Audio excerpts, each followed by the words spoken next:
Hello, my name's Tony and welcome back to Fragdicted. In today's episode, I'm going to be bringing you my top 10 fragrances that I wore the most this summer. Stay right where you are.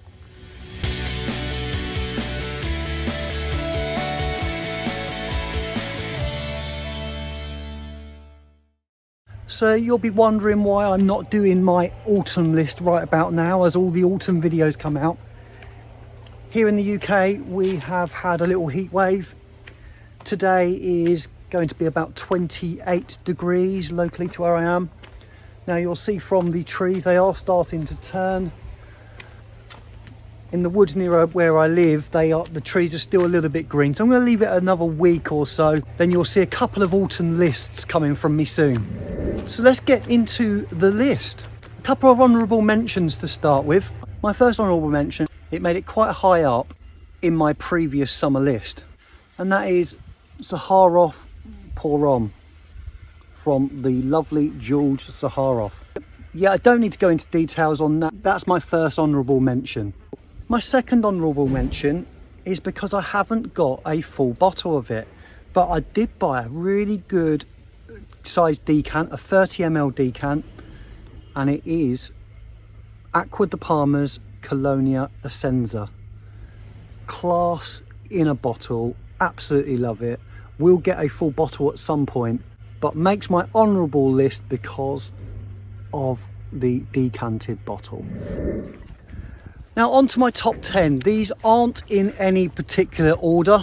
They're just 10 fragrances that I reach for the most. So I'll just pull them out of my magic pocket one at a time and let you know what I've been wearing. By the way, let me show you the surrounding countryside before I start. So fields have just been ploughed.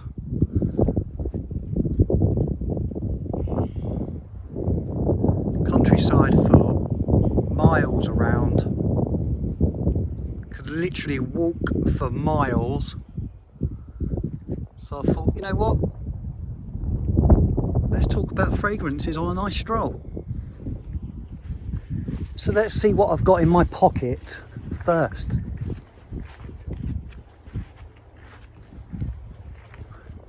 Dolce & Gabbana, light blue, sun. Now I picked this up just before the summer started, so it has got that light blue DNA, but this just adds something else. If you could package the sun and put it in a bottle and put it, this would be it. It is fantastic. So that is my number 10 choice. Now number 9, just to remind you, these aren't in any order, is from the House of Rayanne tradition, and it is Insurrection Pure in the white bottle. Love the presentation of these bottles. And if you don't know, this is a clone of Aventus. It's actually quite a good one. The reason I like this is because it's not scratchy or harsh. It's quite a well blended fragrance. It's quite a soft version of Aventus. So not as much pineapple in this. But it is very pleasant and easy to wear, and a bit of a dumb reach really. Something I'd wear to the gym if I go, and something that is just fresh and easy, and something you'd wear out of the shower. Number 8. Now in the rest of these fragrances, I tend to want to grab something that lasts better than most blue aquatics. So I tend to try and find something that's a little bit more interesting, something that will last throughout the day. And I found one. This is from Lush and it's called American Cream. Now this is stunning. It is creamy. It is a little bit dessert like, but it's also got this sort of soapiness to it, this freshness that you get from Lush products.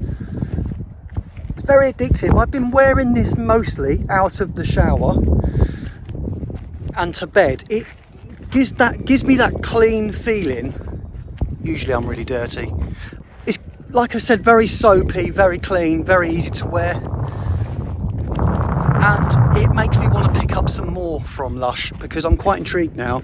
So that is American Cream. That is my number 8 choice. So my list wouldn't be the same without a fragrance from Pocket Scents and a fragrance from Rosa Salas. So I didn't want to let you down. My number 7 choice is from Pocket Scents and it's called Arthurian Romance. And this is their interpretation of Percival by Parfums de Marly.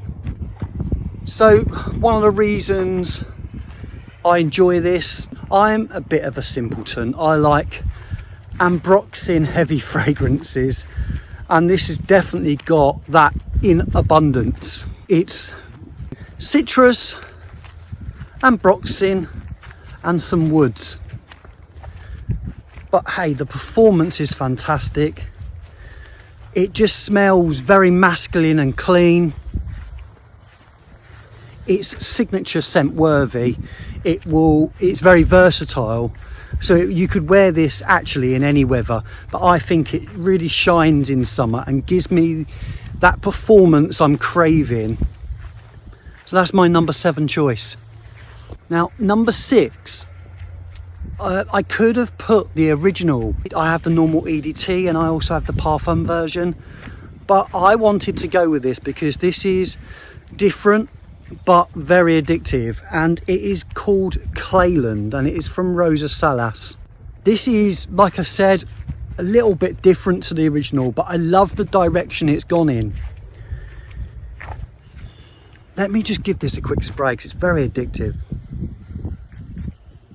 So it's got that orange note, that dirty orangey mandarin note to it, but it's not as strong on the vetiver. It's not as deep and as earthy as the original. It's definitely not as challenging. It has this mineral note in though that is just gorgeous. It just lasts as well. It projects like an absolute beast. It really does fill a room. Whenever I wear this, my wife asks what I'm wearing, and she didn't like the original at first. She really enjoys this on me, and you know what, I've worn it to work, worn it a couple of times out, and I just get lovely wafts of it all day. So I love this one, and that's why I've picked it over the original. It's called Clayland 070. Get yourself on the website. The code is Fragdicted, which I'll leave here, and then that will give you 10% off. We're now down to the top 5 fragrances that I've been wearing this summer, and number 5 in my list is Acqua di Parma's Colonia Oud. Now I picked this, and this is something I've been craving after because I smelt it in John Lewis. Other stores are available, and I just had to have it. It always stayed with me, and I thought, you know what, I've got to get myself a bottle of that. So here goes. It gives you that fresh Italian gent summer feel. But what I love about this is that it doesn't disappear, and then in the deep dry down, the oud starts to come through, but it's not a challenging oud. It just adds this slight base to an otherwise very summery scent. It gives you that ever so slightly animalic touch from the oud in the background. Again, sorry to keep mentioning her, I do love her, but Bex loves the opening of this, doesn't like the dry down so much, and that is because the oud does become a little bit more prominent. I'm not the biggest oud lover, but for some reason I'm in love with this. So that is my number 5 choice. And we are down to number 4. Excuse the tractor in the background there making all the noise. Number 4 is from Parfums de Marly, from the wonderful Marcus over at PDM_UK on Instagram. And this is Sedley. If you can see the colour of that bottle. What gorgeous presentation. So this has a really bright citrus opening with lots of citruses. The grapefruit's prominent. And then in the mid you've got things like the lavender and the geranium. And again, another reason I think I love this so much is because in the base we've got ambroxan. and that gives an otherwise blue citrusy scent some real added oomph, and I get real good performance from this, especially if you spray on clothes as well. And the citrus notes stay with it for quite some time. I've been really enjoying wearing this summer. This was my choice that I chose of my road to a purchase over a lot of other great fragrances from Parfums de Marly, and I will pick maybe a couple of others up, but this had to be my first choice. And I think the time of the year we were going into and the weather we were having maybe guided that choice a little bit.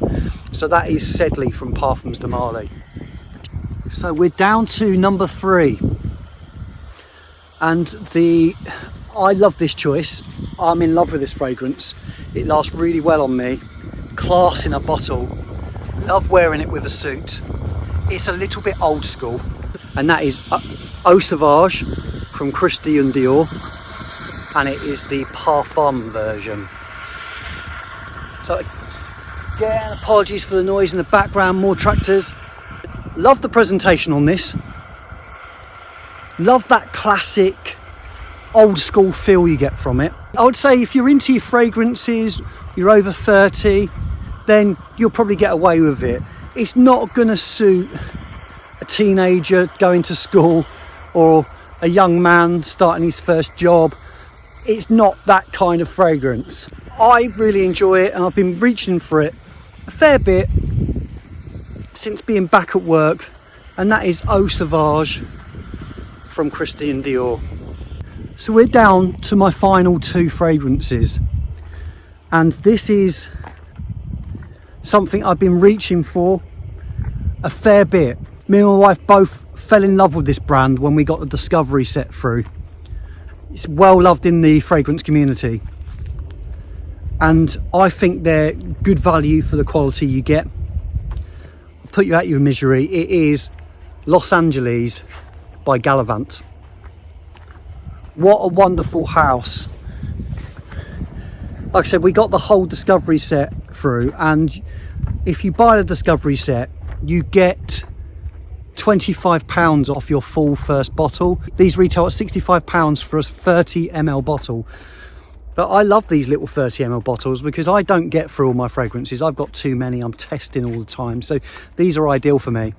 This to me again is summer in the bottle, but adds something completely different to the other summer fragrances I've shown you. It's got this sort of creamy consistency to it. This sweetness that's just so addictive. This is, I would say, actually one of my favourite fragrances in my whole collection. So if you haven't got your nose on this, I do recommend you sample it, because it is very, very, very, very lovely. So that is my number 2 choice, and that is Los Angeles. Now again, just to remind you, these weren't in any order, but this is something I've been recently reaching for more and more often, and it screams quality, it really does. This is from the genius minds that are Norton and Wilson, and it is Gravitas. Presentation, let me just stop. It deserves for me to stop for a moment to show you that bottle. Gorgeous. Has the Norton and Wilson round the collar of the cap. Lovely gold plate on the front. So very, very nice presentation. The NW stamped into the lid there. So yeah, as you can see, love the bottle. Yeah, so this goes back to that sort of old school barbershop-y smell that you get with those classic fragrances. It really does remind me of that sweet shaving foam type smell you get. But this has something slightly different. Let's compare it to Eau Sauvage. This offers you something a bit richer and creamier than that. And I just absolutely love the dry down. It's almost got this sort of vanillic base underneath all that old school vibes. Again, signature scent worthy, very versatile. You could wear this anytime. But this has been something I've been reaching for in the summer because it performs well on me. So you wouldn't think Bex would like this sort of fragrance, but she does like this one. And I think it's because it's got that slight sweetness in the base. I'm really enjoying it. I hope you've enjoyed this list of the top 10 fragrances that I've been wearing this summer. Hope you get to enjoy the last of the good weather. Go and enjoy it. It's not going to be there forever. And thanks for joining me on this little stroll. I look forward to seeing you all again very soon. Like I mentioned at the start of the video, I'm going to be releasing a couple of autumn lists to you very soon. Thanks again for joining me. Don't forget to like the video. If you haven't done already, I know I keep banging on about it, as does every YouTuber. Same old thing, every video. Will you subscribe to my channel? Will you subscribe? Subscribe, will you? Comment below, is there a favourite you've seen in this list? Is there something that you would like to try? What have you been reaching for most this summer? I'll see you again in the next one. Don't forget to keep smelling wonderful.